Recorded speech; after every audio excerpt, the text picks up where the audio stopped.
hello, and welcome to the Connecting Point. I am Dr. Marcy, your facilitator for this discussion today, and this is the place where creators connect to inspire, share their ideas and stories, to change the world through raw and unedited talk. And before I even get into who this is on the other side, I ask that you would click like and share the video. Stop what you're doing right now and share so that we can inspire others. Share, share, share. Okay.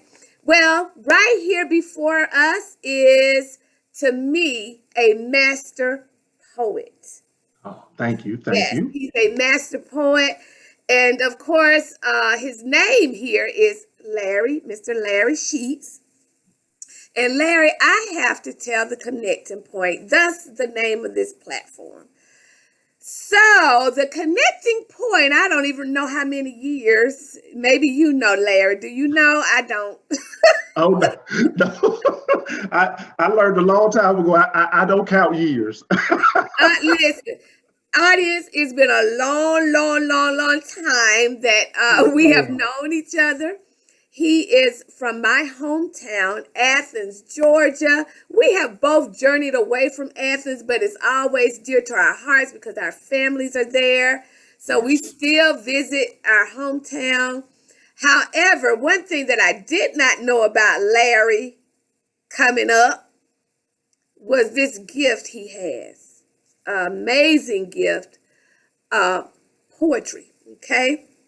But I'm not going to introduce him. I'm not going to give him justice. I'm going to let him introduce himself.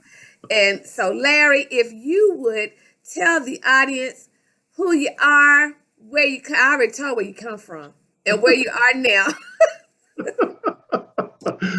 Well, I am Larry Sheats, and I am a poet. I love to write. I'm originally from Athens, Georgia, and I fell in love with writing around between sixth and eighth grade. Mm. Writing and especially poetry help me find my voice. I was a, and these are my descriptions. I was a Jimmy JJ Walker skinny kid. I was as thin as JJ from Good Yes, Times. you were. And if you're a millennial, you just Google Good Times and you'll see the kid with the Fisher hat going dynamite. And that's how thin I was back then. So I lacked a lot of confidence, and I had a small circle of friends that were really good to me, but I lacked confidence. And poetry and writing helped me find my voice and helped me in my confidence.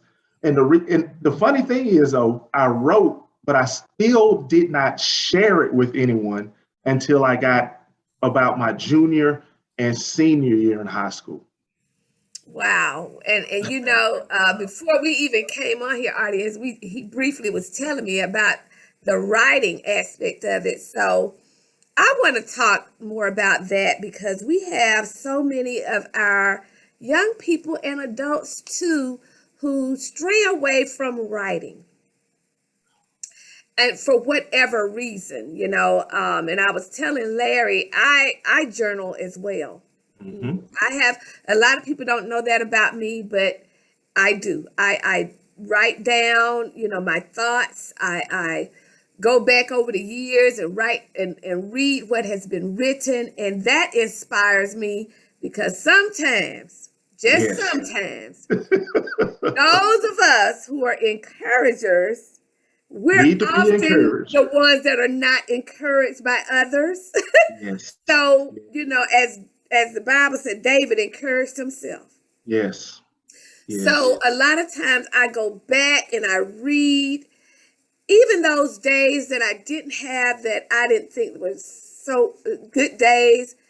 It encourages me in reading that to see how far I've Hmm. come, that whatever I wrote on that particular day and year, even though it wasn't a good experience, I survived the experience.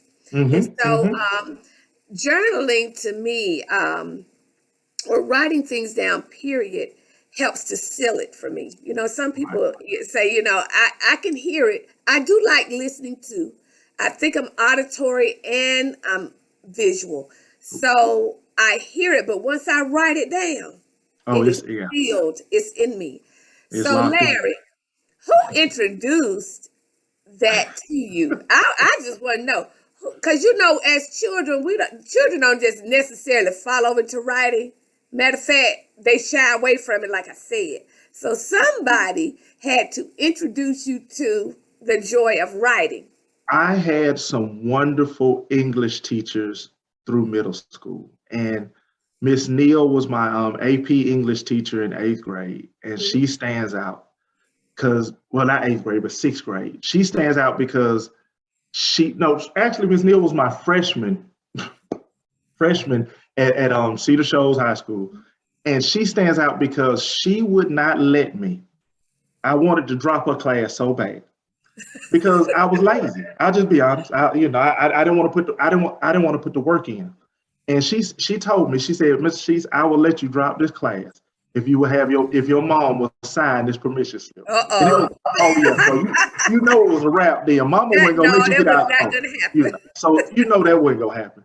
So she pushed me and I struggled through that class. And then we got to Shakespeare and Romeo and Juliet and all of that poetry and that prose and those plays. And I fell in love with that writing. And it was, the language was different, but the message was the same.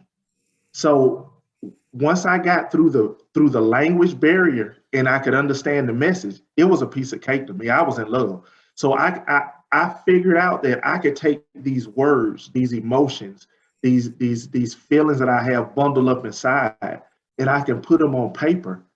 And not only could I put them on paper, but I could sway the emotions and the feelings of other people that read them. Mm.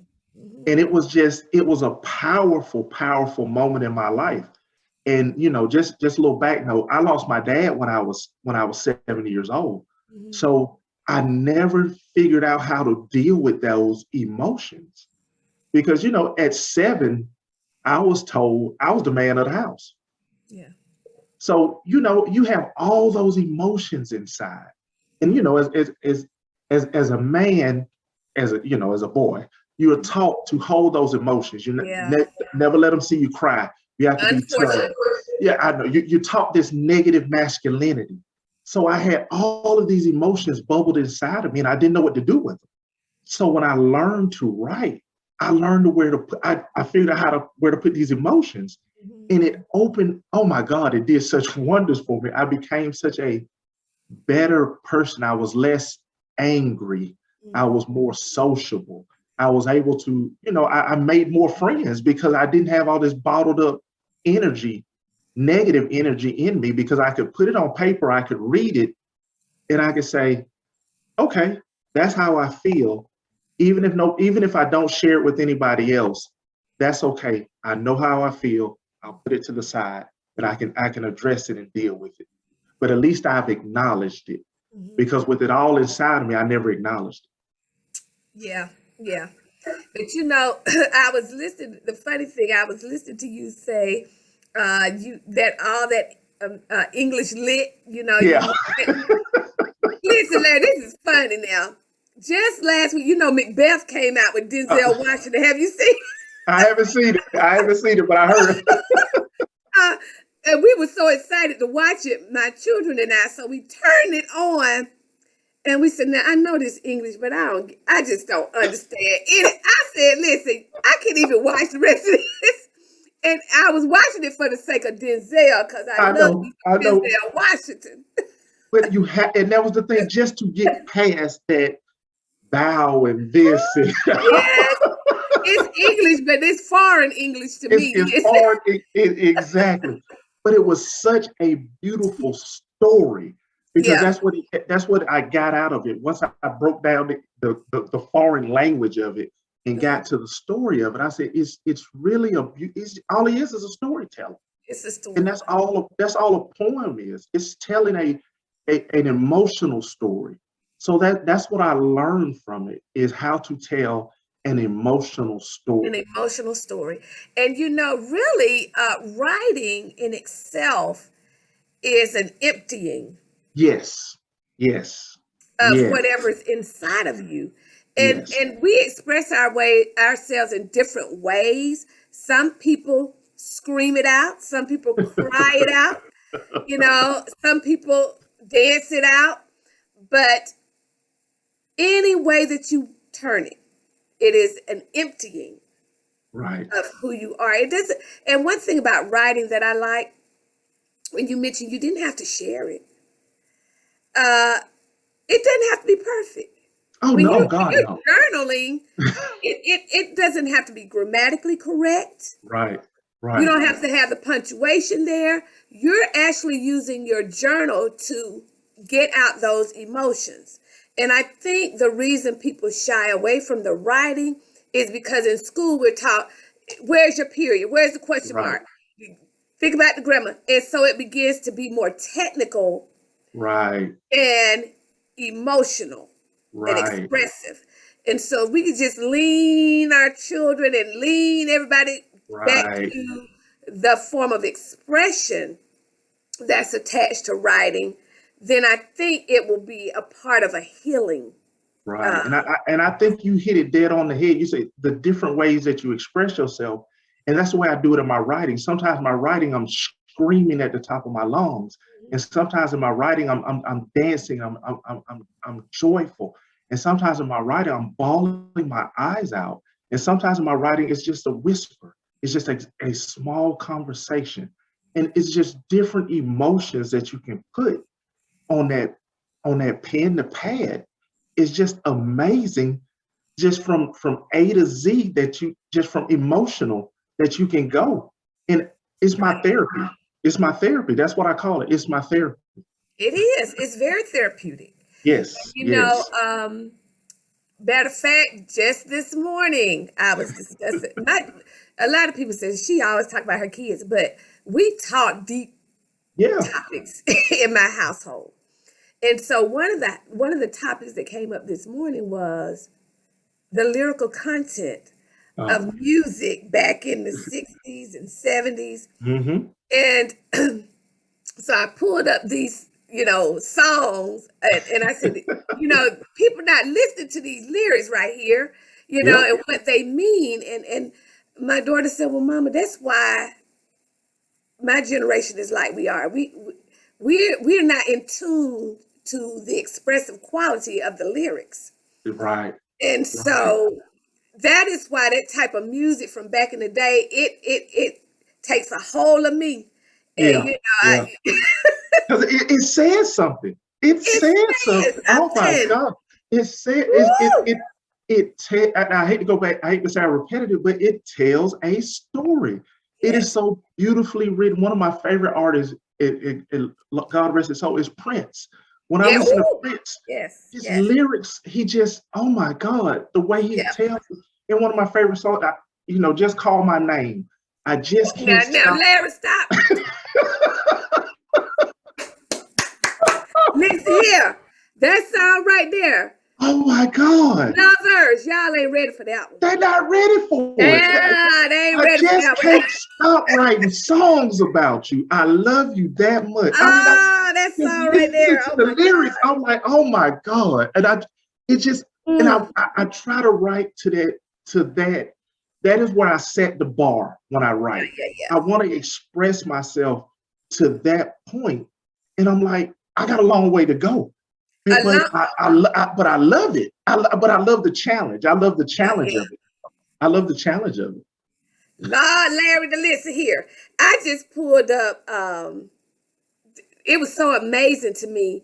Just last week, I was at my school, one of my schools, and the music that the PE teacher had placed on the speaker system in the gym was Earth, Wind, and Fire. It was just a whole playlist, right? Right. And so the custodian came up to me and said, Dr. Simmons, I bet you don't know the name of that one. And I said, in one of the songs, I could not call the name to save my life, but I knew it. And so I asked a teacher walking down the hallway, I asked him, I said, what is the name of that song? he said the 12 days of never or something. I was like, Yeah, yeah. no, you know. I said that is not the name of that song, but what he was relating to the lyrics, you Right, know, to right. give him the answer. But the amazing thing, God really wanted me to hear the song. So, because when Yes. I got home, I started looking, and this song "Fantasy" popped up by Oh, Earth, Wind, and Fire. I said, God, this is a ministry right here. This right here, this about to minister to somebody. So when I pulled it up, the lyrics were saying something God had been telling me for the past week or so. But hmm, that song said it. yeah, yeah, And yeah. so a lot of times when we can express Oh, yeah, yeah. Music what, came. oh, Music. you can find a song now. Oh, oh, yeah. You better believe it. You better believe And it it. doesn't have to be gospel. That's what I'm trying to tell the people. Yeah, It doesn't have, when God speaks to me, he uses, yeah, listen, yeah. You just have to friends, be open. whatever. You have to be open to receive it. That's all you got to Yeah, be. Open to be receptive to receive the message. that's it. That's it. And so I am a lover of music, of course. Yes. Lord have mercy. But I am a lover of lyrical content that Yes. says something. Yes. Yes. If Yes. a man want to get to my ear, don't He let got him to be spit the saying right something. words, He Larry. got to If be saying something. He got to be saying he something. got to be saying something now.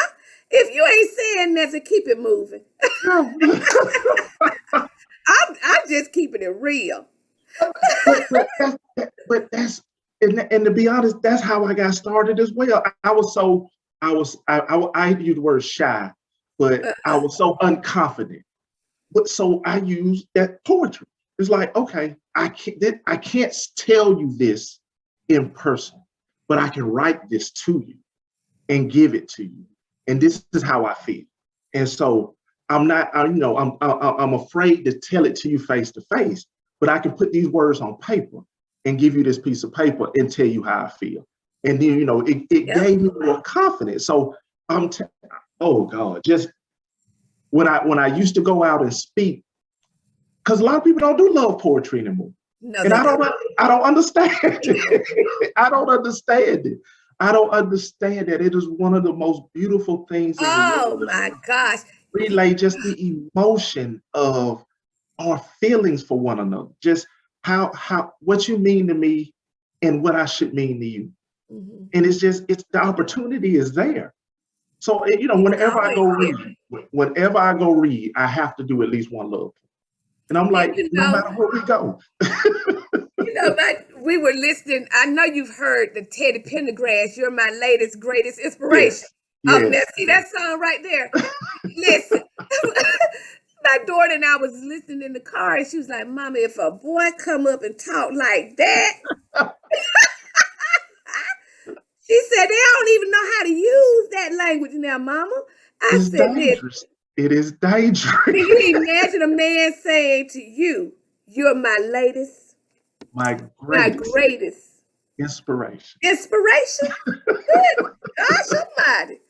It's women giving up their whole souls for For, for, junk. for, for junk, for foolishness, for For foolishness. junk. Don't give it up. Don't give it up. Please don't. That's junk. They talking now. Well, back then they was talking the real deal, baby. Real That's it. deal. That's it. And that's what I keep trying. That's what I tell people all the time. You have to understand where the words are coming from. Mm. And that's what the power is. The power is in the words. And it's easy because just think, I tell people ask me all the time, well, how do you write it then? I said, because that's how I have felt at one point or another. I can draw upon that inspiration because everything I've wrote, I felt that emotion, good, bad, or indifferent. Yeah. I have felt that emotion. So I just remember how I felt it. And you Yeah. just relay it. And I love a good love poem because it just expresses that emotion. There's nothing more beautiful than That's love. it. And since we talk about love poems, do you have one over there by you now, Larry? I do. Look, I, Larry, you gotta help these men get it together. Larry, go slow now so they can get some of those lyrics because I'm here to tell you from I'm I'm a divorcee. Yes. Probably about 8 years now. I think it is. I hadn't even counted, but I am. And so a lot of our men for they need some help in this area because Larry, you're laughing at me, but I'm just being real. A lot of times when a man approaches me, you turn me Yeah. totally the other way because you don't know how to talk. Oh God. And see, this is the funny part. This is why I laugh because it's been so. I don't understand it. I do not understand. I don't understand how there's only one way, and maybe I'm just old fashioned, that you approach a woman, and that is gently.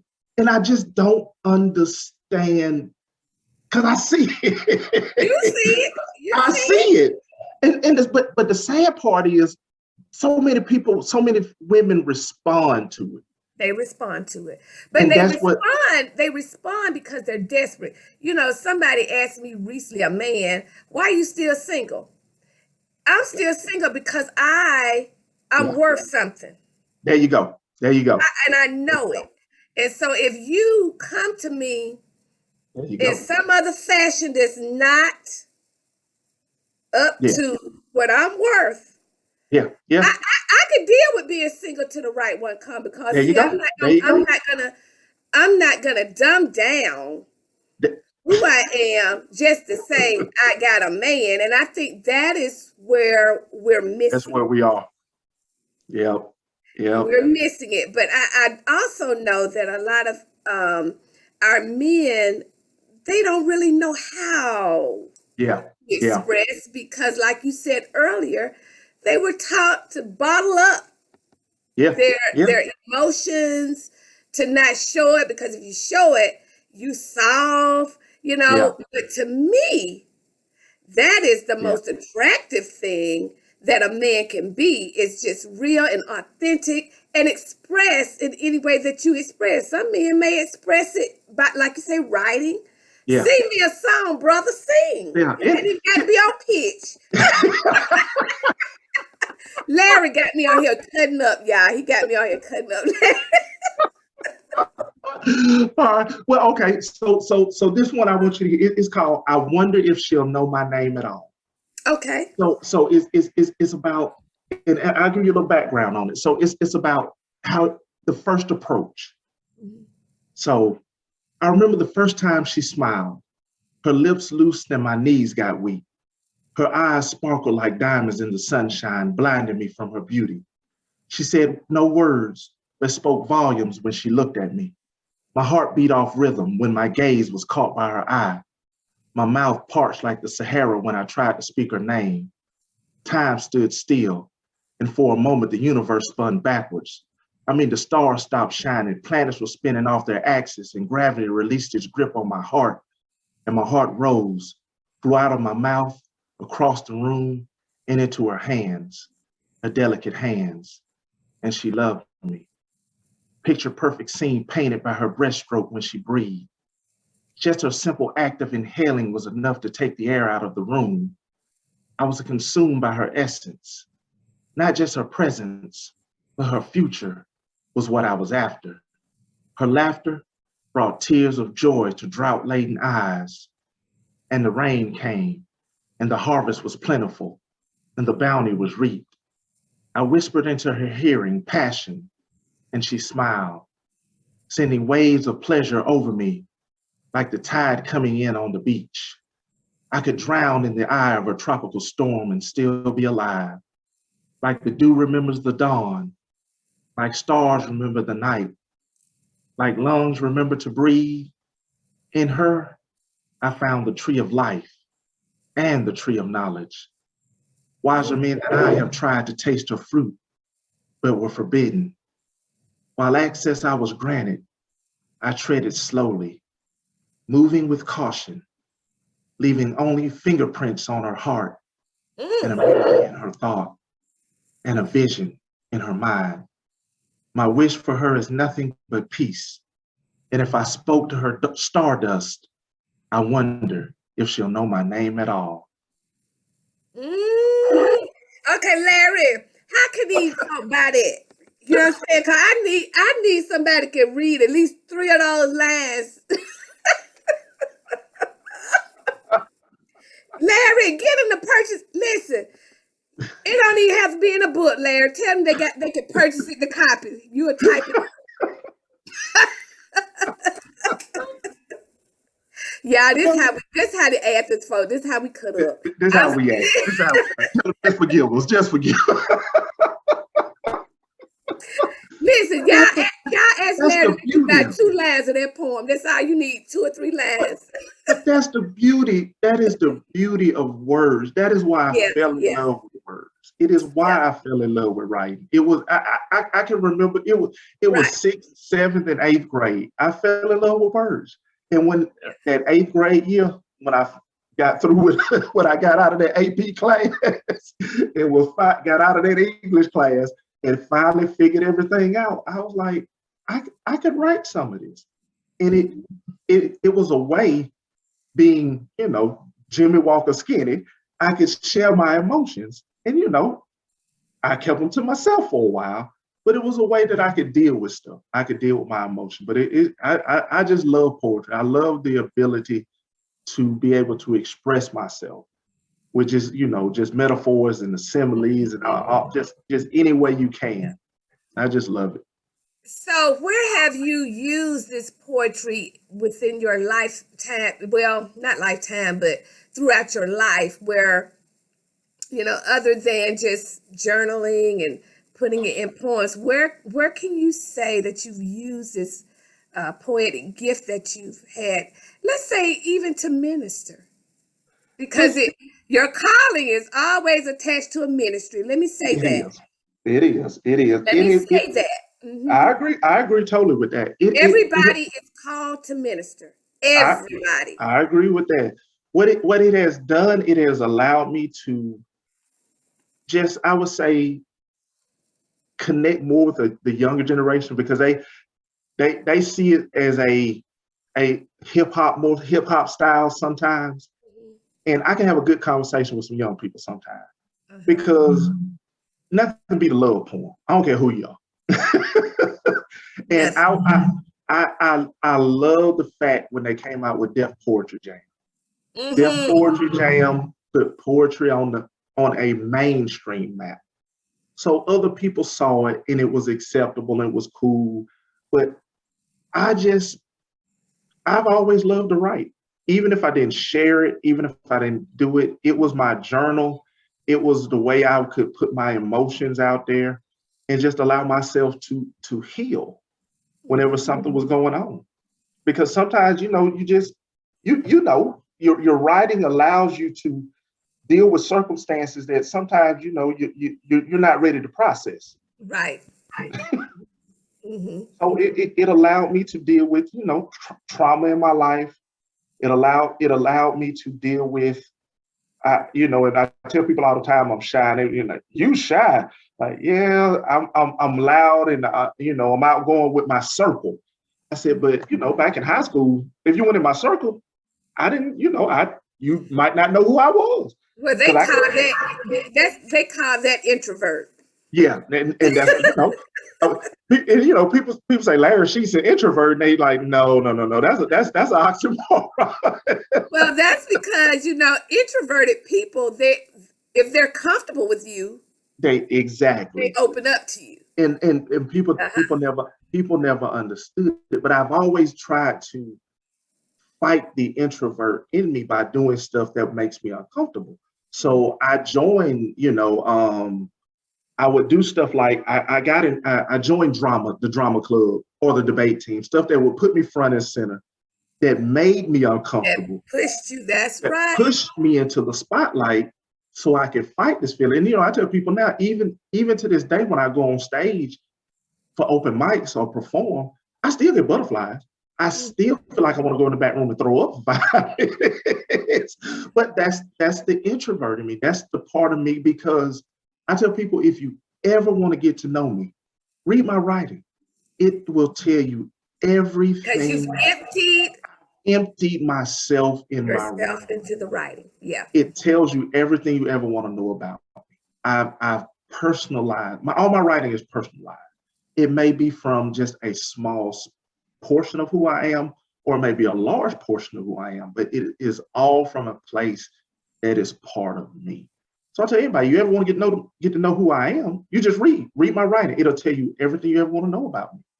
And that is scary because you put yourself on this, you put yourself out there to be loved, to be hated, to be judged, to be ridiculed, or whatever it is. But that's the price of it. That's the price for the gift. Now, when did you get the courage to take what was on paper and share it with the world? Like you just did that.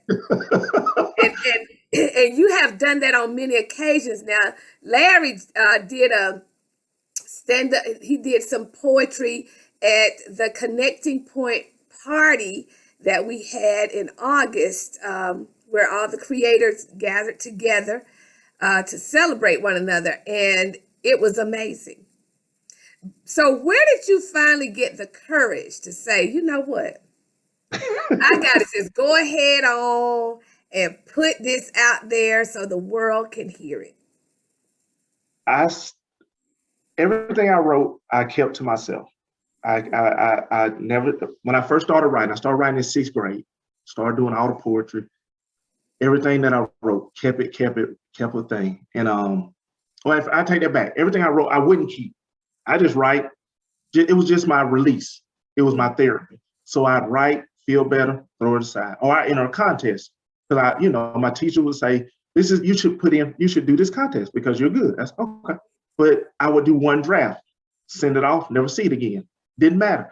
It was the talent. It was for that moment, that cause. So Ricky King, best friend, he was like, I started showing him stuff. He was like, and he asked me one day, he said, you got a copy of that? I said, a copy? I said, I don't keep copies. I said, you get one draft, wherever it go, it go. He kind of looked at me. He's like, what you mean you don't keep copies? I said, hey man, when I'm writing, I just write. He's like, okay. He said, do me a favor. I said, okay. He said, everything is from now on, do 2 copies. He said, I want to copy everything. I said, really? I said, why would you want that? Harry, I'm going to put this little caveat in here.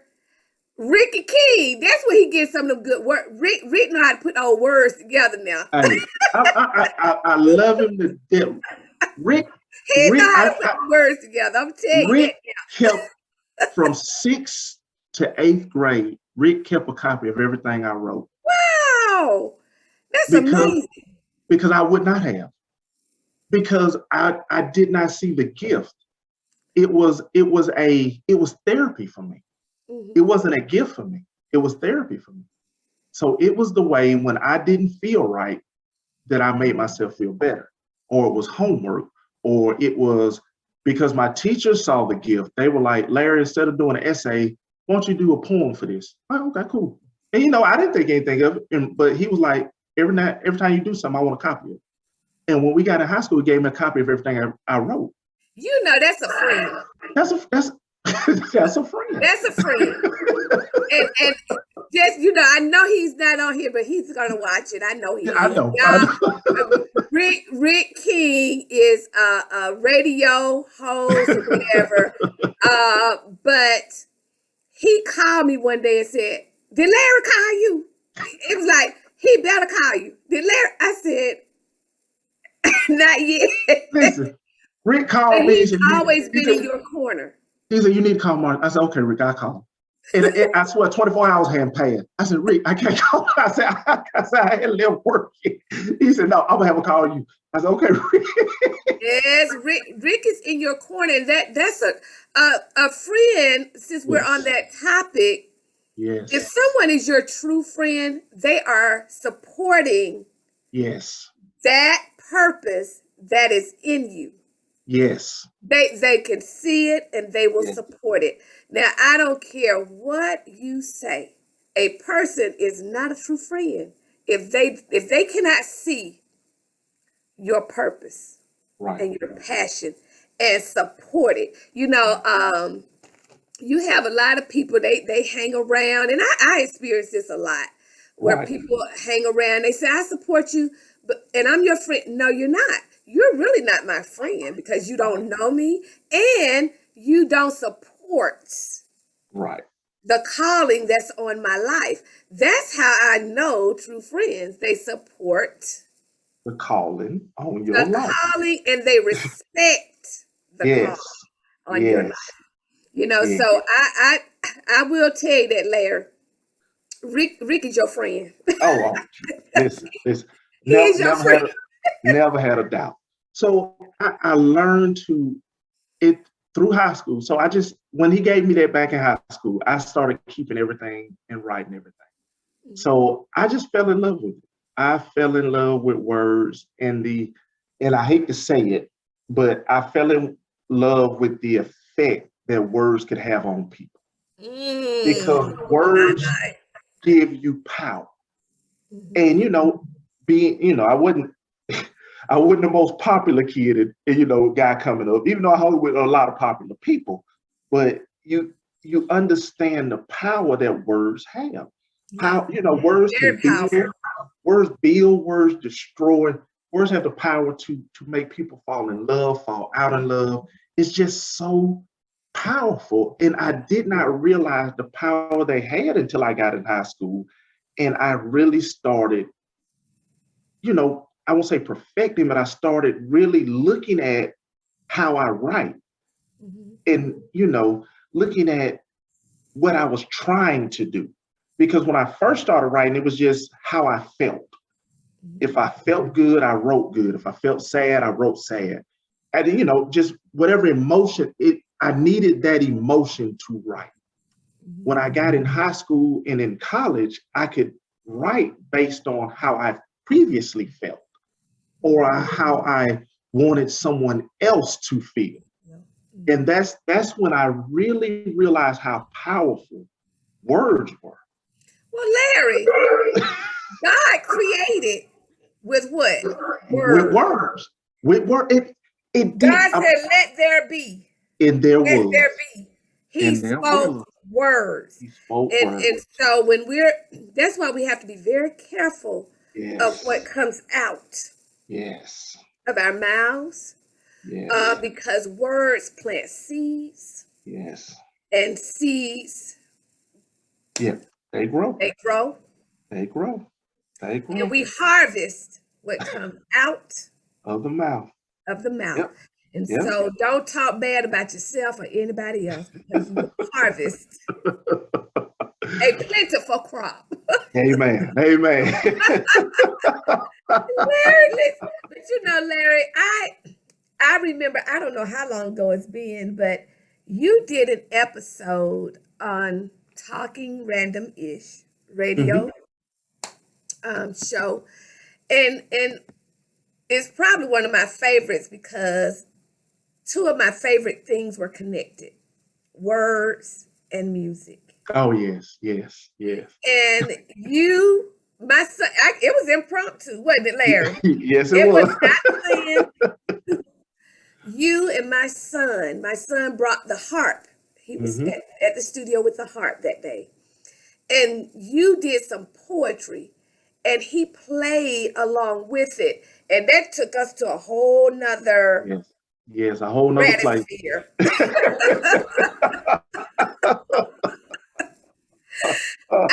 Let me tell y'all something out there. Don't put that harp on anything you trying to say if you don't want it to soak in. Ooh. Let me tell you something. That harp and that poetic vibe on top of it, that was David. That was the Book of Psalms. Let me tell you something. Yes. Hey. You are right. And the Book of Psalms is one of my favorite books of the Bible. Oh my God. And that's why, because it's so poetic.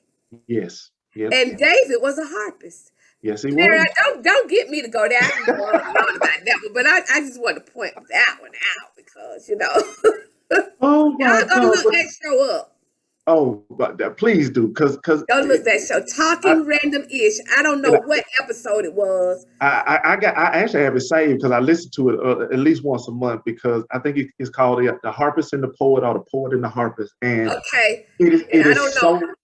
it is so beautiful because just the music is so the music calms it down because David played it to calm down Saul when Saul was having those The beat. headaches. Yeah. Just so it calms down, and then when you add the word on top of it, it just takes it to a whole nother dimension. And that's why I tell people all the time, the reason that in German is a hard language, I said, but the reason that Hitler got so far as he did is because he was a wonderful linguistic person. Yeah. Yeah. People don't know that. People, they don't understand it. Hitler was a great speaker. It comes across so harsh because the German language sounds so harsh. But when you translate it and listen to it, if you speak German, he was eloquent. And believe me, I'm not giving Hitler any props or No, anything. we don't give him props. We don't give, but that is the power of words. That is the power and of music. words and music.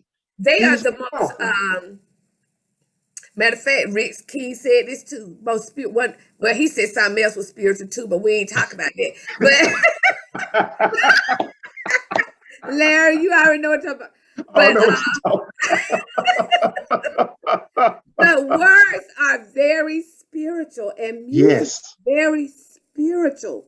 You know, that is why you have to be careful what goes in your ear gates regarding your music and your words. Yes. It can make you do things. Yes. Larry, hey, listen, I'm telling you, it will make you make promises that you ain't got no business making, that you ain't gonna keep, that you, excuse me, that you have no business keeping. You have no business keeping. That you have no business making in the first place, so you have to be careful. But you know, it can also bring so much joy.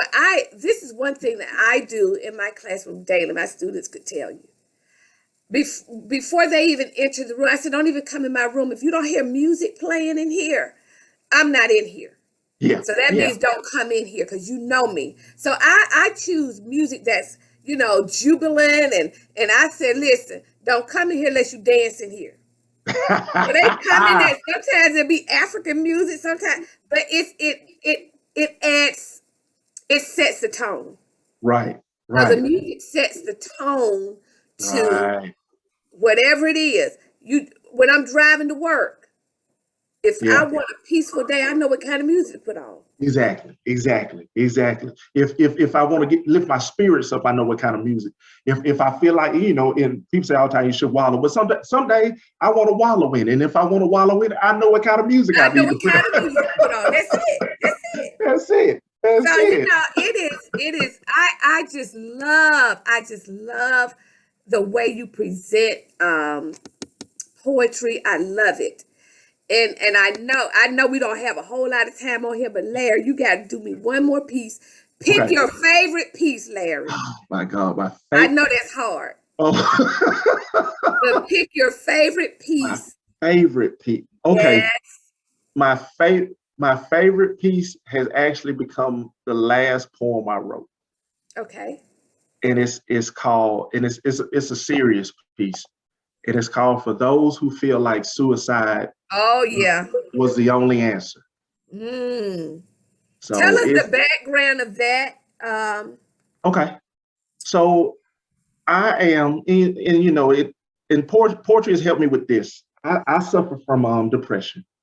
So poetry has helped me deal with depression, but it took me a long time to be able to say that. And to say that out loud to someone else, because you know that's usually that's an inner demon that you fight and you don't let anyone else know. And you know, I tell people I've battled depression since high school, and they're like, high school? Whenever I see you always smiling, I say, yeah, but you never saw me at home alone, right, crying in my room or dealing with this. I said the reason I tried to stay with people was so I wouldn't. Or, you know, as I say, get that way. So, you know, I struggled with it. And there have been those times when I thought of suicide. So I just wanted to put something out there. I actually did a 3-part series on suicide. And it was just some poems that would show how, because people don't understand how you get to that point where you feel like you want to take your own life. And I have to explain to people, I said, sometimes you just get to the point where you just don't want to hurt anymore. Right, right. Yeah. And no, they're like, well, I don't, I said, but just be thankful that you don't. I said, but sometimes you get to a point where it's like, today, I just don't want to hurt anymore. Anymore.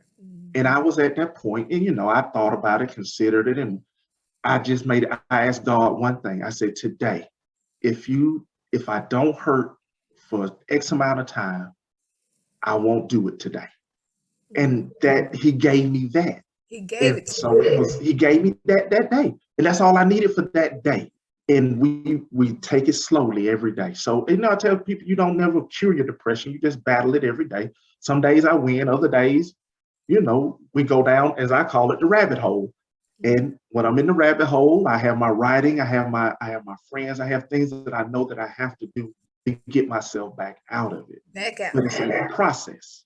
It's a process. It's a process, right? So this is called, for those who feel like suicide is the only answer. Mm-hmm. For those who feel like suicide is the only answer, breathe, take a deep breath, count to 10, breathe, and repeat step 1 again. Now, I don't claim to understand your pain or even pretend that I could make it in, or foolishly suggest that this is just some kind of test that can be passed or failed. My only task is a simple ask. Inhale, exhale, breathe, and repeat step 1. Those demons that you are facing have a strange way of replacing your thoughts with loss. And the more you keep refusing, seems the more you keep on losing ground, like peace that can't be found, or pain that is somehow bound to your soul. And your only goal is to regain some resemblance of control. But no, the pain won't let you go. And every round that you fight is slowly draining you of life.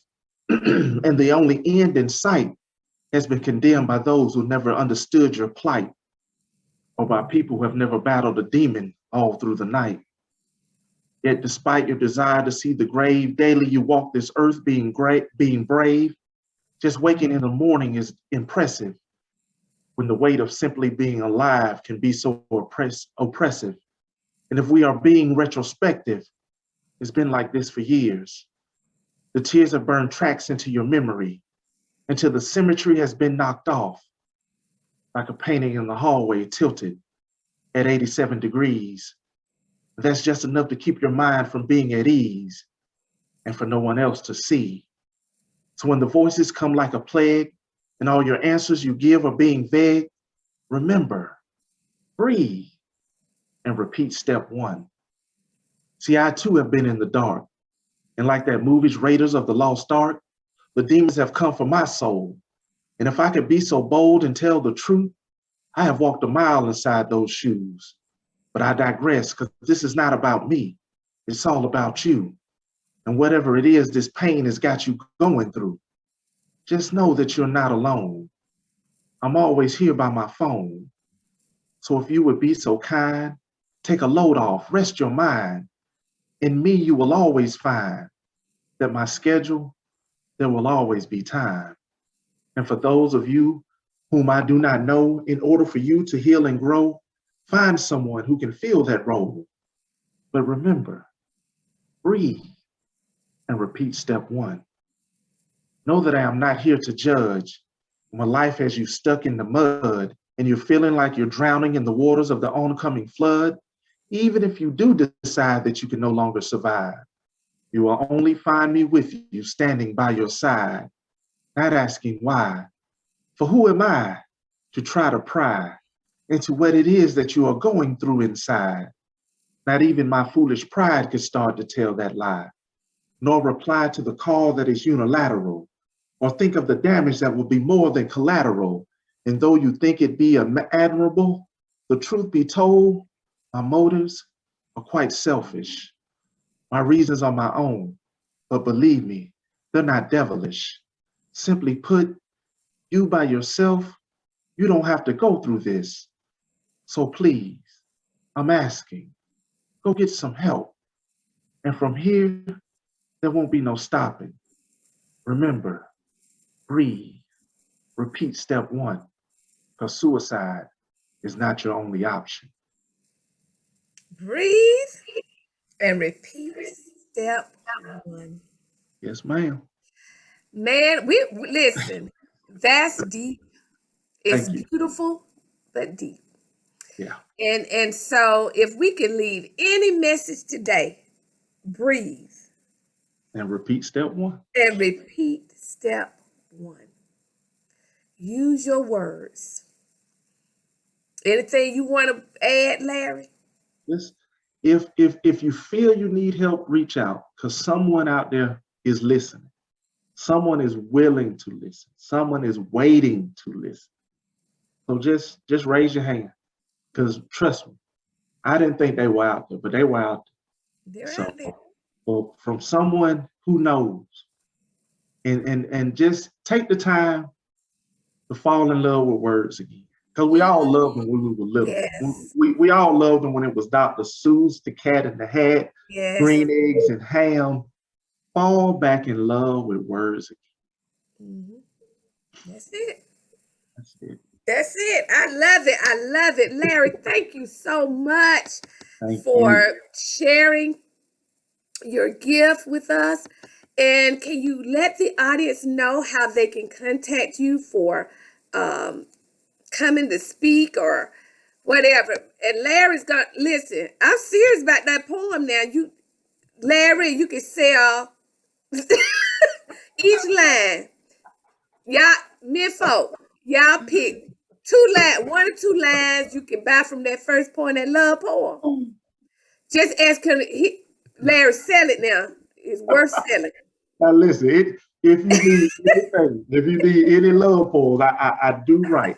All I Listen, ask for, if you don't have that gift, if you hit a don't man have that right gift, I will gladly assist. I just need a little background information because all I can here. base everything on is my muse and the woman that I've been with for 26 years. Yeah. Listen, please reach out. I'm trying to help somebody. I'm trying to help you now.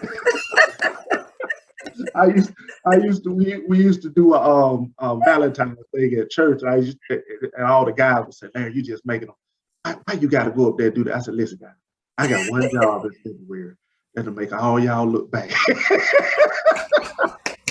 I said, don't get too bad at me. I'm on my job. Well, listen, Valentine's Day is around the corner. It is around the corner, so Get to say these words, men folk. Come on by now. all means, if you need assistance, we are gladly here to assist. You can reach me. Raise your hand. Do not be afraid. Do not be afraid. Larry, we're going to stop cutting up on here. Anyway, y'all, Larry, did you tell the folks how they can get you there? You told them how. Okay, you can reach me out. You can reach me at my email address, which is WE3 Sheats SHEATS at bellsouth.net. If you need anything, you can check out my poetry at lasheets.wordpress.com, and I have lots of poems up. And actually, I have a YouTube channel that I've been adding content to. So just look up Larry Sheats on YouTube, and you'll find me there as well. But if you need me, just reach out, and whatever you need, I can do. I've done weddings and anniversaries. I just love to speak words. So anytime you need a poet, I am always available. And y'all know y'all need them. Just go on and just listen. I'll say that again. Y'all need it. Okay, now, those of you, I've said this before too. If you would like to be a part of this platform, The Connecting Point, reach out to me. You can Google Dr. Marcy's Connections. Contact me through the website, or you can email me at drmarcyts@gmail.com. I would be happy to have you as long as you're coming on here to inspire, uplift, share your ideas and stories to help transform the world in a positive way. I would love to have you as a guest here. Also, this show airs on Tuesday nights on Instagram TV and on YouTube. Make sure that you click like and share, click like and share, click like and share so that we can get this out. We need creators to be seen worldwide. That's right. That's Okay, right. so let's support the Connecting Point and other creators by click, like, and share. And before we get off, thank you for stepping into your gift and your purpose. You are a driving force. And thank you for being obedient to the voice of God, for doing what God has put you out to do. You are awesome. Larry, all praises go to God, and I am in such a happy place by stepping out and doing it. Yeah. Listen, Right. when you step out onto what your purpose is, it's nothing like it. That's all I can tell That's people. right. It's nothing like That's it. it. Nothing can match it. That's it.